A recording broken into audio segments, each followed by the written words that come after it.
Assalamualaikum warahmatullahi wabarakatuh. Jumpa lagi kita dalam kuliah Manajemen Teknologi Produksi Udang, di mana kali ini kita akan membahas satu pokok bahasan manajemen kesehatan udang yang terdiri dari 3 sub pokok bahasan. Yang pertama mengenal penyakit udang, kemudian yang kedua manajemen kesehatan udang, dan yang ketiga biosecurity dalam budidaya udang. Yang pertama kita akan membahas tentang penyakit-penyakit yang sering menginfeksi udang, baik itu dari virus, bakteri, maupun dari jamur. Yang pertama insang hitam, di mana penyebab dari penyakit ini adalah Aspergillus, Fusarium, dan juga kondisi kualitas air yang kurang baik. Yang kedua adalah IHHNV, infectious hypodermal and hematopoietic necrosis virus. Ya. Nah, udang ini biasanya yang terinfeksi penyakit ini akan lambat pertumbuhannya dan juga variasinya tinggi. Ya. Ada yang besar, ada yang menengah, ada juga yang kecil. Jadi ini sangat variasi. Nah, akibatnya apa? Biasanya kalau udang yang terinfeksi ini, hasil panennya itu jauh dari estimasi dan juga FCR-nya akan tinggi. Berikutnya adalah PSV ya, Taura Syndrome Virus. Ya. Nah, penyakit ini memang bawaan dari udang fanam sendiri yang berasal dari perairan Pasifik. Ya, ini tanda-tandanya ekornya berwarna merah, kemerah-merah seperti ini. Berikutnya adalah white spot syndrome virus. Ini cukup fatal atau sangat berbahaya bagi udang karena jika terinfeksi dengan penyakit ini akan mengalami kematian massal. Jadi biasanya setelah 2-3 hari setelah gejala klinis muncul itu akan terjadi kematian massal. Tanda-tandanya ini secara umum dia karapasnya akan ada bintik-bintik putih dan juga di ekor. Namun demikian ada beberapa ini juga ditemui white spot itu ditandai dengan warna udangnya menjadi agak gelap dan berwarna pink. Berikut adalah IMNV, infectious myonecrosis virus, sering disebut dengan MIO gitu ya.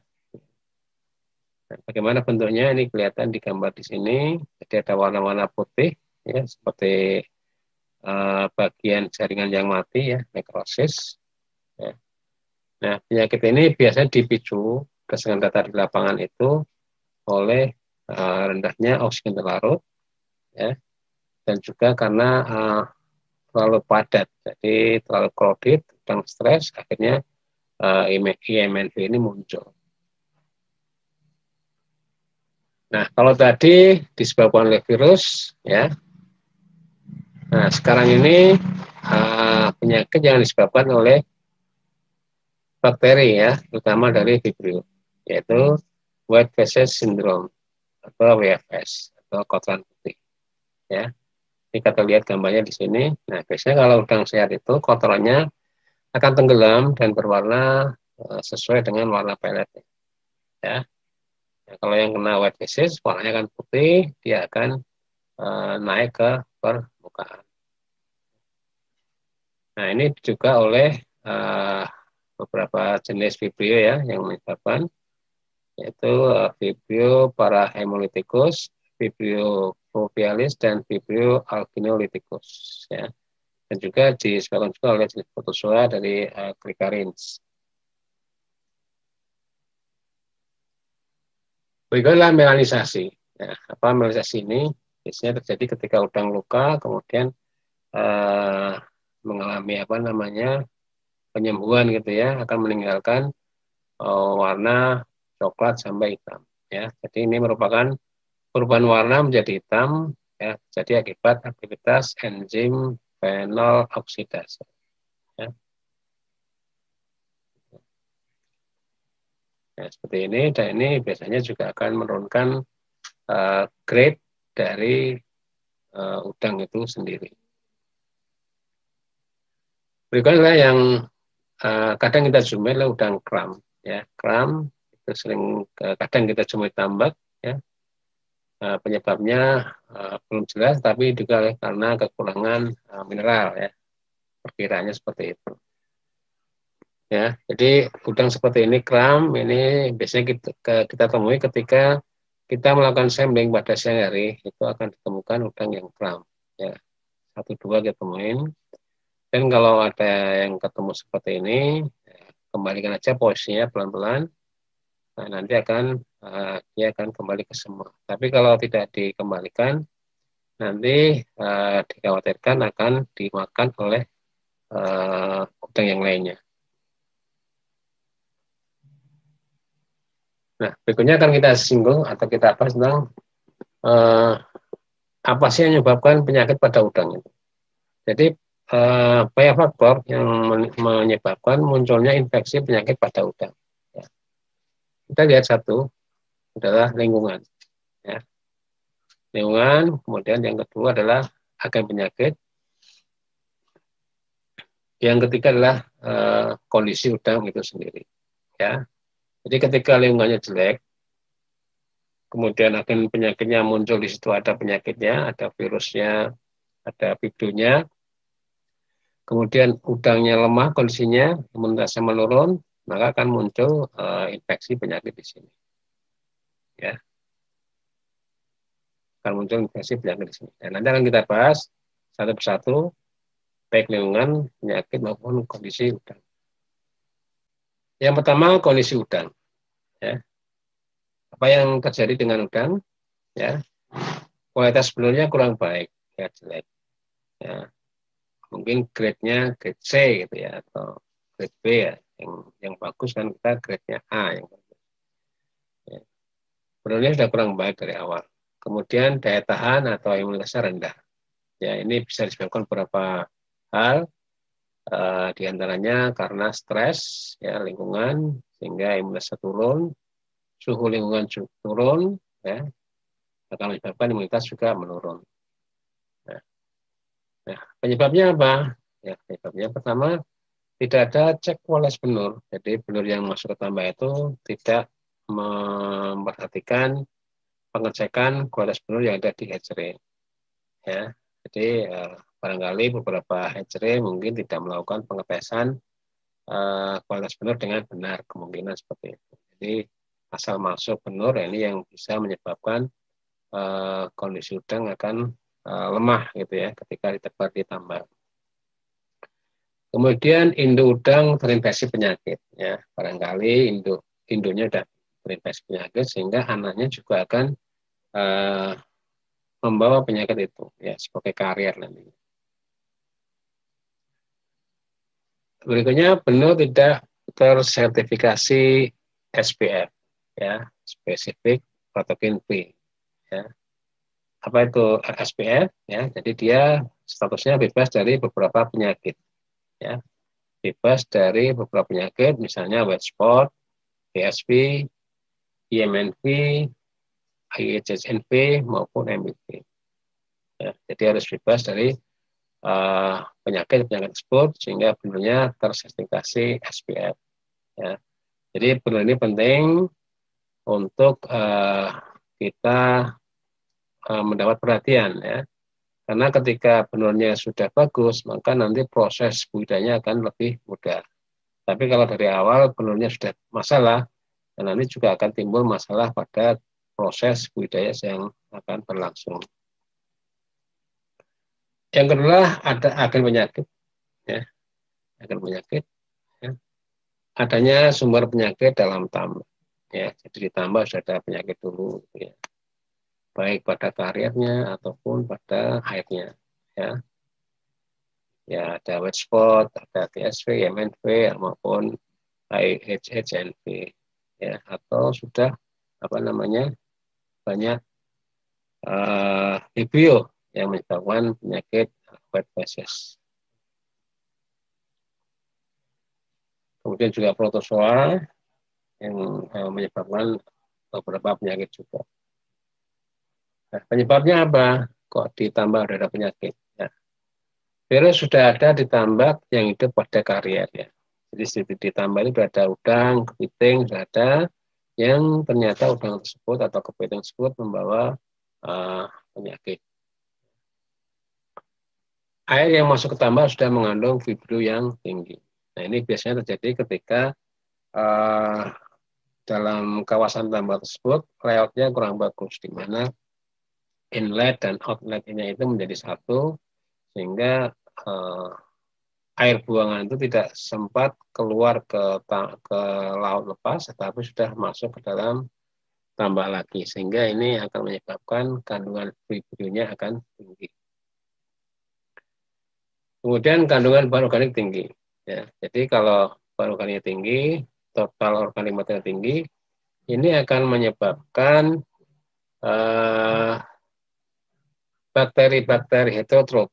Dalam hal ini adalah Vibrio akan berkembang dengan pesat. Ya, kalau bahan organik tinggi, biasanya diikuti dengan meningkatnya kandungan Vibrio dalam tambak. Nah, yang ketiga, ya, tadi pertama kondisi udang, kedua tadi agen penyakit, dan yang ketiga lingkungan tambak. Ya, lingkungan tambak. Ya, yang pertama amoniaknya tinggi. Ya, amoniak tinggi karena memang pakan itu mengandung protein tinggi, sehingga limbah yang dihasilkan pun akan mengandung amoniak yang tinggi. Oksigen terlalu rendah. Ya, oksigen rendah ini mungkin karena terlalu banyak udang di dalam tambak, atau bahan organiknya terlalu tinggi, atau memang kincirnya kurang, ya, sumber oksigennya kurang. Jadi mengibatkan oksigen terlalu tekan rendah. Total Vibrio count tinggi. Ya, Vibrio tinggi ini sebagai akibat dari tingginya kandungan bahan organik dalam tambak. Berikutnya suhu rendah. Nah, suhu rendah ini bisa diakibatkan karena cuaca ya, hujan terus-menerus, ya, suhu rendah. Akibatnya apa? Kalau suhu rendah nanti bisa mengibatkan udang itu akan mengalami penurunan imunitas. Nah, sekarang kita lihat penyebabnya. Kenapa hal-hal tersebut menjadi terjadi dalam tambak? Ya. Satu, tingkat pemberian pakannya tinggi. Jadi pakan yang kita masukkan tinggi karena memang kepadatan pakan tinggi, biomasa tinggi, sehingga tingkat pemberian pakan juga akan tinggi. Berikutnya adalah banyak sisa pakan. Sisa pakan ini banyak, biasanya diakibatkan karena manajemen pakannya kurang benar. Ya.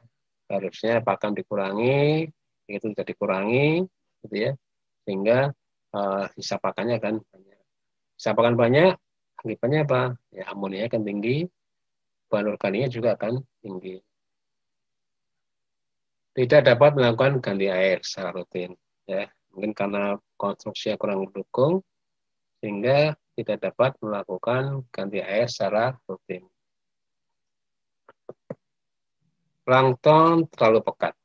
Ya, ini plankton ini di satu sisi kita butuhkan, tapi ketika dia terlalu pekat, nanti akibatnya apa? Akibatnya yang pertama, oksigen pada waktu siang hari itu akan oversaturasi, ya, terlalu tinggi, akan terbuang keluar. Dan ketika malam hari menjelang dini hari gitu ya, menjelang subuh, itu akan mengalami penurunan yang sangat tajam. Ya. Yang kedua, nanti akan muncul atau timbul fluktuasi pH yang sangat besar, ya, di mana pada waktu pagi itu rendah, pada waktu siang atau sore itu akan sangat tinggi sekali. Itu diakibatkan karena planktonnya terlalu pekat. Ya, dianggap pekat itu ya biasanya kalau kita ukur dengan CCDS itu kurang dari 30 cm kecerahannya. Berikutnya kincir air, ya, paddle well itu tidak mencukupi, ya, tidak sesuai dengan biomasa yang ada dalam tambak, ya. Sehingga uh, oksigen laut yang dibutuhkan oleh udang itu akan mengalami penurunan ya, ditambat, dan nanti akibatnya ini bisa menyebabkan penurunan imunitas, penurunan nafsu makan, ya, dan udang itu akan mudah terserang penyakit. Populasi udang terlalu tinggi ya, terlalu produktif di sini, ya, terlalu tinggi. Ini ya tadi hubungannya juga dengan kebutuhan kita yang kurang tadi. Kalau populasi tinggi, biomasa tinggi, jadi kebutuhan oksigen juga akan tinggi. Nah, bagaimana solusinya dari ketiga aspek tadi, dari udang, kondisi udang, kemudian lingkungan, dan juga agen penyakit. Nah, apa yang bisa kita lakukan untuk mengatasi masalah tersebut? Yang pertama adalah ketika persiapan tambak. Apa yang harus kita lakukan ketika persiapan tambak? Ya, pasang peralatan biosecurity. Ya, apa saja? Yang pertama adalah Crab Protection Device atau CPD. Itu tujuannya adalah mencegah masuknya kepiting ke dalam tambak. Jadi kepiting ini merupakan karier atau pembawa penyakit untuk penyakit-penyakit yang menyerang pada udang, ya, seperti bird spot. Yang kedua, pasang bird scaring device, ya. Ini penakut burung supaya burungnya tidak masuk ke tambak. Kita pasang tali nilon yang kecil itu, ya, kita pasang di tambak supaya apa? Burung tidak masuk ke dalam tambak. Nah, ini penting, terutama untuk daerah-daerah yang ada atau di sekitarnya itu hutan mangrove. Biasanya banyak burung di situ, baik burung camar maupun bango. Nah, nanti ketika ada masalah di tambak, biasanya burung itu akan masuk ke tambak. Kemudian gunakan saringan pada waktu masuk air, ya. Gunakan streaming, ya, ukurannya 300 sampai 1000 mikron untuk mencegah ikan-ikan maupun udang, ya, masuk ke dalam tambak. Sehingga nanti yang ada di tambak, kalaupun masih ada itu udang-udang kecil atau ikan-ikan kecil yang mudah kita basmi dengan menggunakan bahan kimia. Nah, ini penting sekali kita menjaga kondisi tambak itu steril, ya. Ini burung-burung yang sering hinggap di tambak, itu burung bango ketika panen selesai. Nah, ini akan jadi masalah ketika panen karena penyakit, misalnya karena white spot.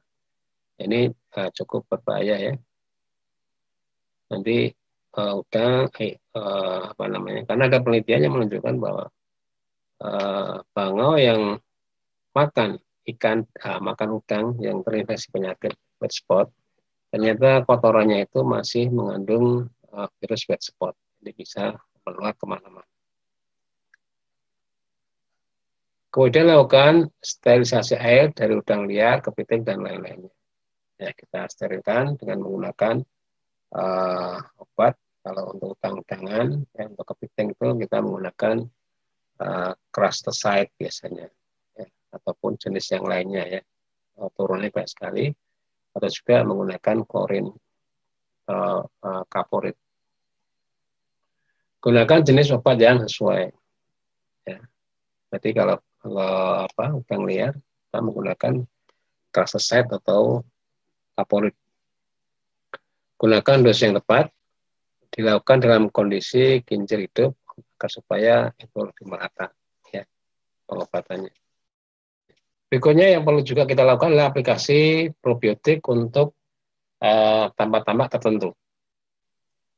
Jadi untuk tambak dengan kandungan bahan organik atau total organic matter-nya, TOM-nya tinggi, dan juga mengandung Vibrio lebih dari 10 pangkat 3 coliform unit per mililiter, ini perlu kita aplikasikan probiotik, ya.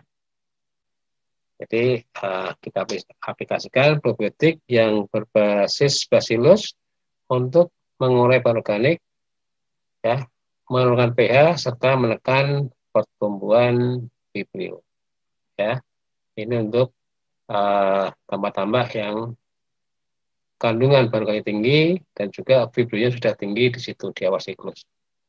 Nah, untuk tambah-tambah yang lainnya dengan kondisi yang normal, aplikasi probiotik ini hanya opsional. Ya. Bisa dilakukan, bisa juga tidak. Berikutnya adalah fase penebalan benur. Ini fase yang sangat krusial dan menentukan dalam budidaya udang. Pada fase ini yang perlu kita lakukan adalah pilih benur yang berkualitas, baik panjang, umur PL, kemudian variasi yang rendah, dan lain-lainnya, serta gunakan benur yang SPF, ya, spesifik pathogen free atau bebas dari penyakit. Kemudian lakukan penebalan benur ini pada waktu pagi atau sore hari untuk menghindari benur stres. Ya. Yang ketiga, kepadatan penebalan harus sesuai dengan daya dukung lingkungan, ya, termasuk ketersediaan kincir atau paddle well, ataupun juga luas tambak kita. Ini juga penting kita lakukan. Kemudian aklimatisasi suhu dan salinitas, ya, karena biasanya suhu dan salinitas di hatchery itu berbeda dengan suhu dan salinitas yang ada di tambak. Jadi perlu diaklimatisasi agar benur nyaman dan bisa beradaptasi dengan baik di lingkungan tambak. Kemudian proses budidaya, apa yang harus kita lakukan ketika proses budidaya itu berlangsung? Ya, manajemen pakan yang baik ini tentunya, ya, untuk menghindari tingginya limbah bahan organik maupun amonia. Ya, harus kita manage pakan dengan baik. Ya. Cek ancur rutin. Ya. Kalau habis ditambah, kalau memang sisa harus dikurangi. Ya, harus tepat pengecekannya. Hitung persentase pakan di ancur secara tepat. Berapa persen gitu ya, sesuai dengan ukuran udangnya. Sudah ada aturannya, persentasenya sudah diatur di di masing-masing pakan itu biasanya sudah mencantumkan berapa persentase pakan yang harus ditaruh di ancur. Ya, jadi jika pakan di ancur sisa, maka harus dikurangi. Idealnya untuk pengecekan pakan ini membutuhkan 3 ancur untuk satu kolamnya di masing-masing 3 sisi yang berbeda. Berikutnya adalah kebutuhan kincir harus tercukupi, ya, sesuai dengan biomasa, sesuai dengan marka tebar yang telah kita lakukan. Ya, jadi minimal oksigen itu 4 mg per liter minimal. Ya, agar kebutuhan oksigen udang itu ya tercukupi. Ya. Kemudian 1 HP itu biasanya bisa menopang biomasa udang maksimal itu 500 kg. Bahkan ada yang lebih rendah lagi menjadi 400 kg gitu ya.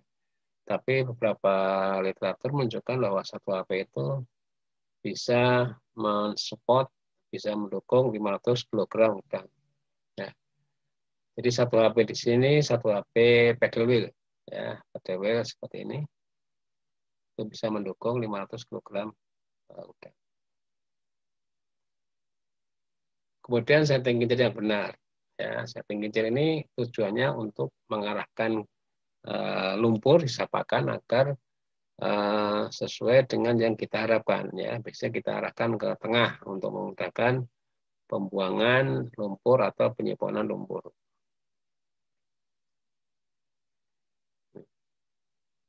Apa yang terjadi ketika oksigen totalnya kurang dari 4 mg per liter? Ya, nafsu makan turun. Kemudian mudah terkena penyakit. Ya, terjadi kematian ini yang sudah parah kalau dia sudah di bawah 0,5 mungkin ya. atau di bawah 1 itu sudah banyak kematian di situ. Nah, bagaimana jika oksigen laut itu kurang dari 4 mg per liter? Ini ada beberapa yang perlu kita lakukan. Ya. Nah, kalau ternyata kepadatannya terlalu tinggi atau biomasa terlalu tinggi, maka pertimbangan untuk panen parsial. Ya, kalau biomasa terlalu tinggi, kita panen parsial. Atau bisa juga kita tambahkan kincir air atau blowernya kita tambahkan sehingga suplai oksigen itu bisa memenuhi kebutuhan oksigen laut bagi udang yang kita pelihara. Ya, ini adalah kisaran O2 dan terhadap udang. Nah, ini kalau sudah di bawah 0,5 ini letal sudah, banyak kematian ya. Kalau dia di bawah 2 itu letal juga dari dalam beberapa jam ya. Dia akan mengalami kematian kalau kondisi ini terjadi dalam beberapa jam. Nah, kalau di bawah 4 apa yang terjadi? Ya, tadi pertumbuhan lambat, ya, nafsu makan turun, juga efisiensi pakan akan meningkat. Sehingga meskipun udang itu belum menunjukkan gejala kematian, tetapi sudah akan menimbulkan pengaruh bagi udang itu sendiri. Nah, yang terbaik berapa? Yang terbaik ya kita jaga rank optimalnya adalah 4 sampai 6. Ya, 4 sampai 6. Ini adalah kisaran oksigen larut dan pengaruhnya terhadap udang. Kemudian lakukan penyimpanan secara rutin setelah memasuki bulan kedua atau selepas band feeding. Ya. Ini tujuannya apa? Menjaga feeding area daerah pakan agar tetap bersih. Ya. Kemudian mengurangi amonia tentunya, mengurangi kebutuhan oksigen atau oksigen demand-nya akan dikurangi karena dengan dikeluarkan atau dibuangnya bahan organik, maka bakteri yang mengelola oksigen itu tidak akan banyak membutuhkan oksigen. Berikutnya tentunya akan menjaga kualitas udang. Jadi banyak ditemuin ketika tambak tanpa melakukan penyimpanan, dasar tambaknya kotor, banyak udang yang seperti yang disebut di awal, insangnya hitam gitu ya, black gill, kemudian juga muncul kualitas udang yang turun di situ karena misalnya ada melanisasi, terus udangnya lemah, ya, kondisi akan menurun sehingga yang harusnya first quality menjadi second quality, sehingga harganya akan turun. Kemudian gunakan imunostimulan untuk meningkatkan daya tahan tubuh udang. Apa yang bisa kita gunakan? Ini banyak sekali ya. Bisa menggunakan produk herbal yang lebih aman. Ya, imunostimulan yang sudah terbukti gitu ya, daun-daunan gitu ya. Bisa mangrove atau daun ketapang gitu ya. Atau gunakan probiotik atau bakteri ya. Ya, bakteri ini tentunya dia sudah dari beberapa penelitian menunjukkan bahwa bakteri probiotik ini memiliki efek imunostimulan karena di dinding bakteri itu sendiri mengandung peptidoglikan dan juga lipopolisakarida sebagai imunostimulan. Itu juga gunakan produk antibakteri yang aman ya, atau juga dari herbal yang aman. Ya, bisa daun ketapang, beberapa petambak menggunakan daun ketapang ini efektif untuk menekan pertumbuhan fibril, jadi mengatasi penyakit white phases ya, ya dengan direbus daun ketapangnya kemudian dicampurkan di pakan maupun di airnya. Kemudian juga daun mangrove ya, beberapa daun mangrove variasi Britan bisa digunakan sebagai antibakteri.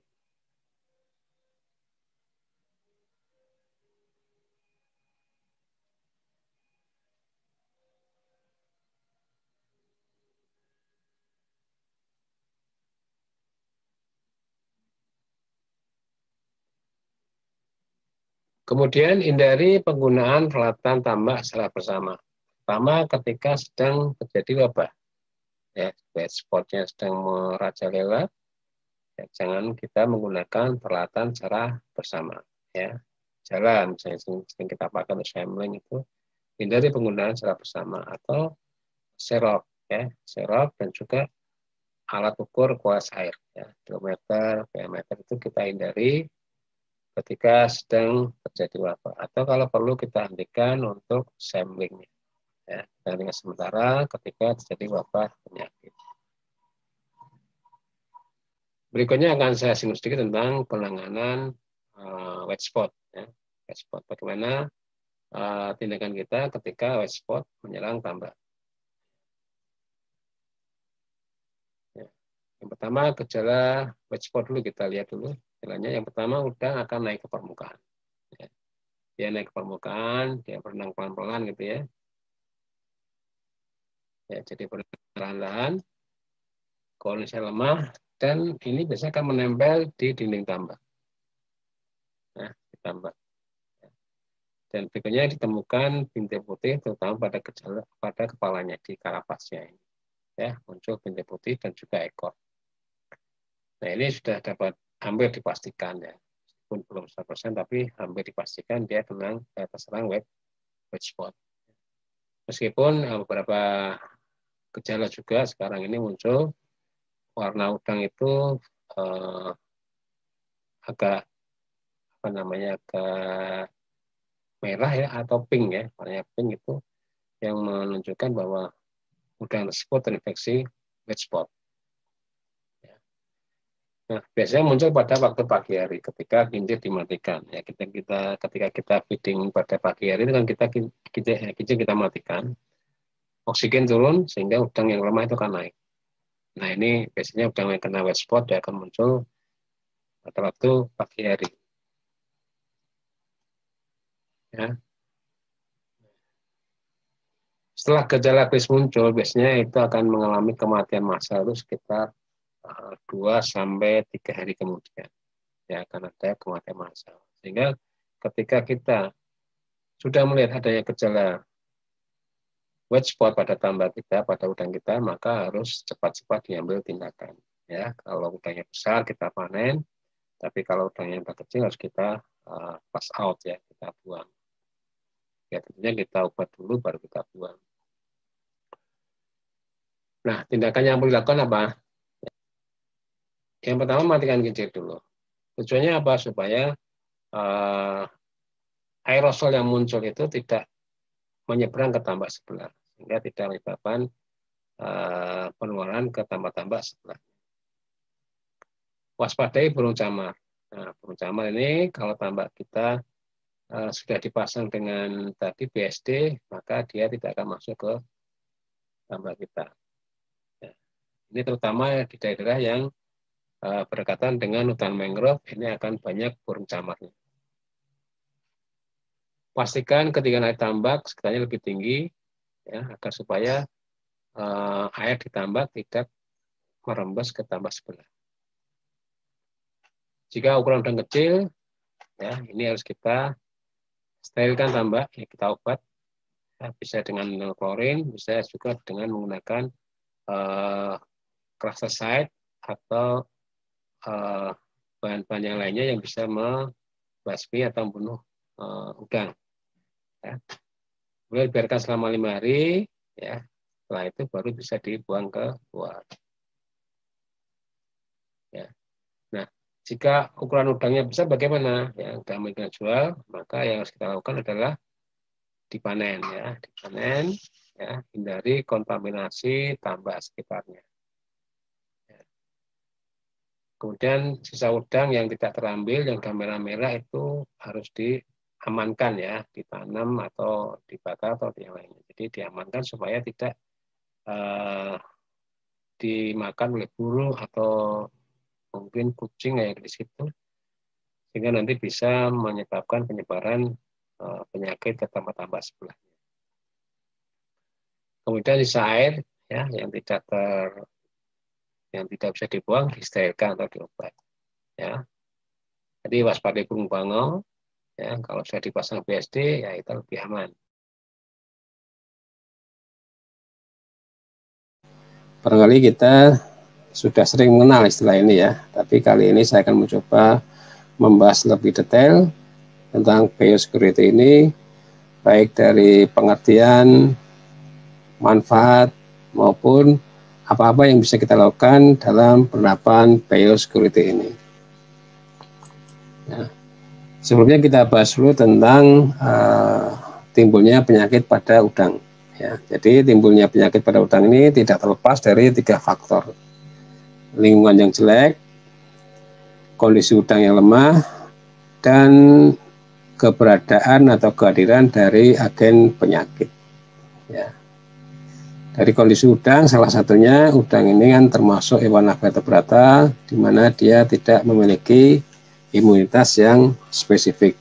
Dia hanya memiliki imunitas yang non-spesifik.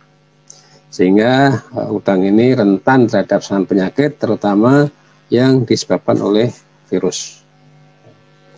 Kemudian kalau kita lihat kebahan penyakit, ya agen penyakit itu ada beberapa, ya, dari golongan virus, kemudian bakteri, dan juga protozoa. Ya. Nah, ada istilah ya, mencegah itu lebih baik daripada pengobatan. Nah, ini sangat berlaku dalam budidaya udang. Ya, sangat berlaku dalam budidaya udang. Nah, salah satu upaya untuk mencegah ini adalah dengan penerapan biosecurity. Ya. Jadi biosecurity ini merupakan salah satu metode dalam mencegah timbulnya penyakit. Ya. Barangkali ada metode yang lainnya, tapi biosecurity hanya salah satu upaya atau salah satu metode dalam mencegah timbulnya penyakit pada udang. Lalu definisi biosecurity sendiri apa? Ini saya ambilkan dari salah satu pendapat dari Lot 97.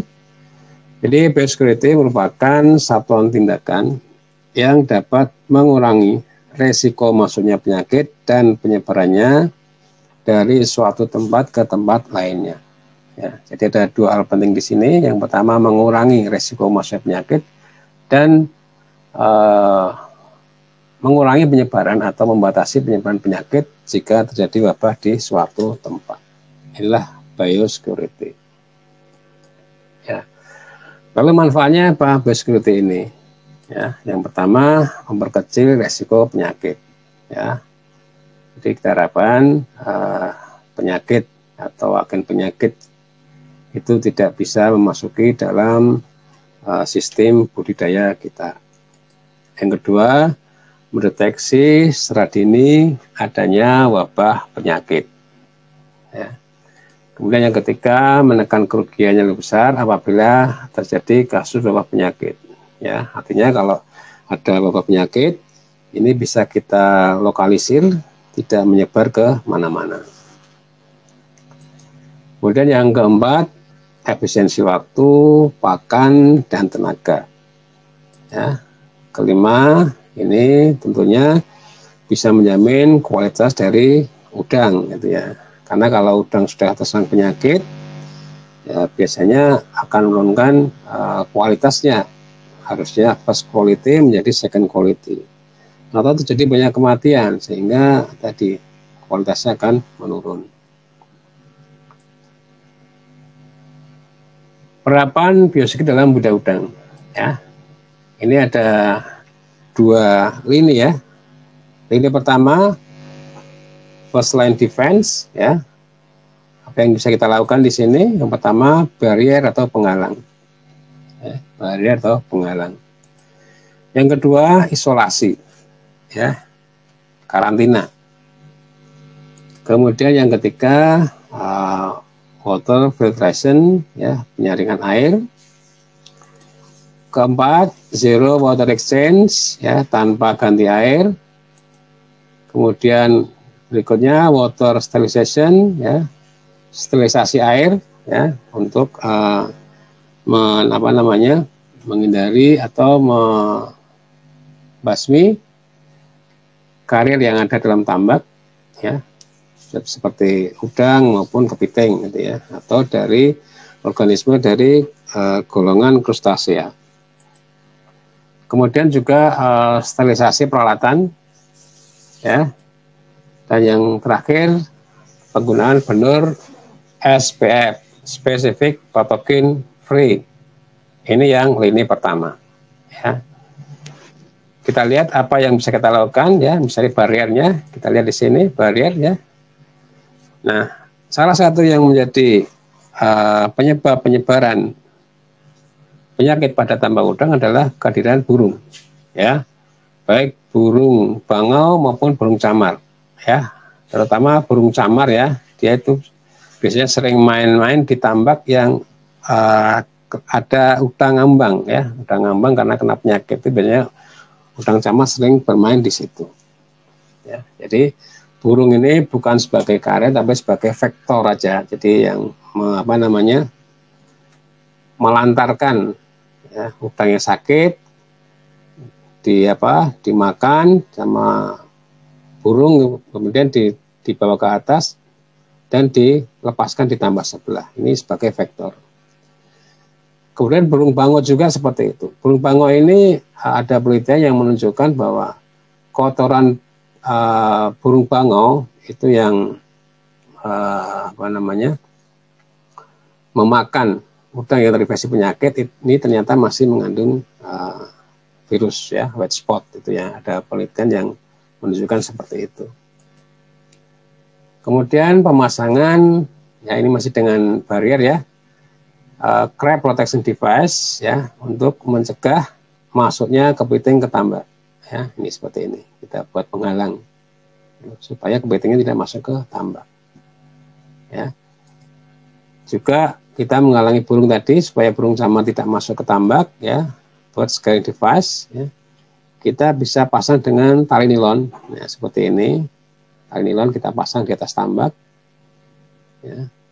Ini nanti ketika ada serangan penyakit di tambak, ya, udang akan naik ke atas, akan mengapung. Nah, burung camar biasanya tidak akan masuk ke tambak. Nah, burung camar ini banyak terjadi di tambak-tambak yang di sekitarnya ada hutan mangrove-nya, ya, karena hutan mangrove sebagai tempat bagi burung-burung, ya. Ini biasanya banyak di situ.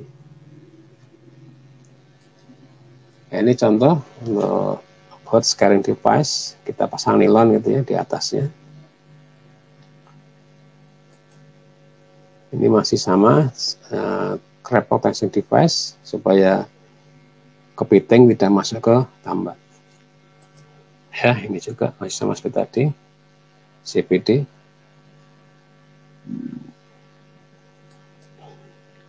Kemudian penyaringan air, ini penting juga, kita saring air yang masuk ke tambak atau ke kolam karantina atau ke tandon, ya, kita saring. Gunanya apa? Untuk menyaring, untuk mencegah ikan-ikan ataupun udang masuk ke dalam tambak, ya.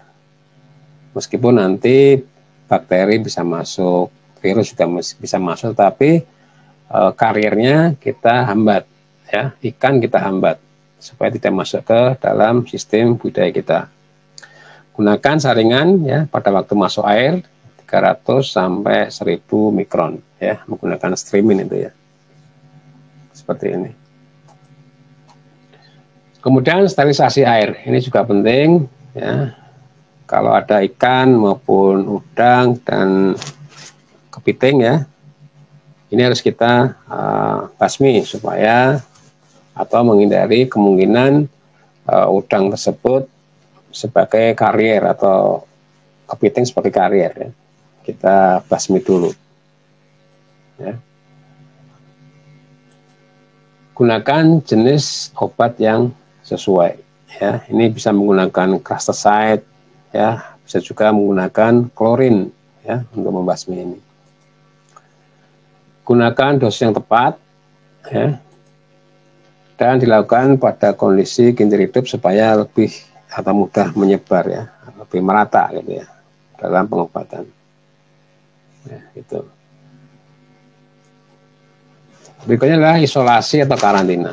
Nah, ini biasanya air yang dari luar atau yang mau kita masukkan ke dalam tandon, ini harus ada isolasinya di situ atau karantinanya, ya, ada karantinanya di situ. Nah, contohnya di sini ini yang closed system, sistem tertutup. Nah, ini ada kolam karantina di sini. Ini kolam karantina, ini kolam karantina. Air yang di luar masuk, ini bisa di treatment dulu di sini, ya, disterilkan dulu airnya sebelum masuk ke dalam tambak, gitu ya, sebelum masuk ke dalam tambak. Ini isolasi atau karantina. Kemudian juga perlu kita sterilisasi peralatan, ya, jalan misalnya untuk sampling harus kita sterilkan sebelum kita gunakan untuk tambak berikutnya, ya. Itu juga dengan serok, ya, untuk mengangkat clay cup, alat ukur kualitas air, ya, diometer, air ini juga perlu kita sterilkan. Kemudian gunakan benur yang SPF, ini sangat penting, ya. Jadi benur ini menjadi faktor penentu dalam keberhasilan budidaya udang, ya. Ketika benur yang kita gunakan kualitasnya bagus, ya kita akan mudah dalam proses budidayanya. Tapi ketika benurnya sudah tidak bagus, ya, grade-nya rendah, nah nanti akan banyak masalah ketika proses budidaya udang itu berjalan, ya. Jadi kita usahakan benurnya SPF, ya, spesifik patogen free, bebas dari beberapa jenis penyakit, misalnya white spot, TSV, Mio, gitu ya. Kemudian IECCNV, ya, MWV, dan lain-lainnya. Ya, kita usahakan benur yang kita gunakan itu adalah betul-betul sehat, ya, sehat, bebas penyakit tertentu. Ya. Ini sebagai contoh, kalau sudah terinfeksi IECCNV ini, maka udangnya akan lambat pertumbuhannya dan juga size variasinya akan tinggi, ya. Berbeda kita kalau menggunakan SPF, ya biasanya pertumbuhannya rata, itu ya, rata, pertumbuhannya juga bagus. Nah, itu yang lini pertama. Sekarang lini kedua, ya, second line defense. Ya, apa yang bisa kita lakukan di sini? Yang pertama adalah kita menggunakan benur yang spesifik patogen resisten, SPR. Ya, nanti kita bahas apa beda SPR dan SPR di akhir slide ini, ya, di akhir pembahasan ini. Spesifik patogen resisten. Yang kedua, kita menggunakan imunostimulan, ya, imunostimulan. Hanya untuk SPR ini sepertinya belum tersedia, ya, SPF ini masih dalam penelitian. Kalau yang SPF sudah ada. Kemudian imunostimulan ini apa yang bisa kita gunakan untuk meningkatkan imunitas non spesifiknya tadi, ya. Jadi karena udang itu tidak memiliki imunitas yang spesifik, ya perlu kita tingkatkan imunitas yang non spesifik dengan menggunakan imunostimulan, ya. Jadi kita gunakan imunostimulan untuk meningkatkan daya tahan tubuh udang, ya. Bisa menggunakan produk herbal, ya, yang sudah terbukti melalui penelitian, ya, atau juga menggunakan bakteri probiotik yang dicampur di pakan, ya, karena bakteri ini memang memiliki imunostimulan, ya. Pada dinding selnya itu mengandung lipopolisakarida dan peptidoglikan yang sudah dikenal sebagai imunostimulan, ya. Kemudian juga perlu kita menggunakan antibakteri yang aman, ya, misalnya dengan produk herbal, ya, yang sudah banyak digunakan oleh petambak itu, misalnya menggunakan daun ketapang, ya, ini sudah terbukti bisa menghambat pertumbuhan Vibrio, penyebab penyakit white phases syndrome, ya. Juga daun mangrove, ya, ini juga sudah terbukti beberapa jenis bisa menghambat pertumbuhan Vibrio, ya. Demikian tadi pembahasan mengenai manajemen kesehatan udang. Semoga apa yang saya sampaikan pada kuliah kali ini bisa dipahami dan semoga bermanfaat. Saya akhiri wa a'lam. Wassalamualaikum warahmatullahi wabarakatuh.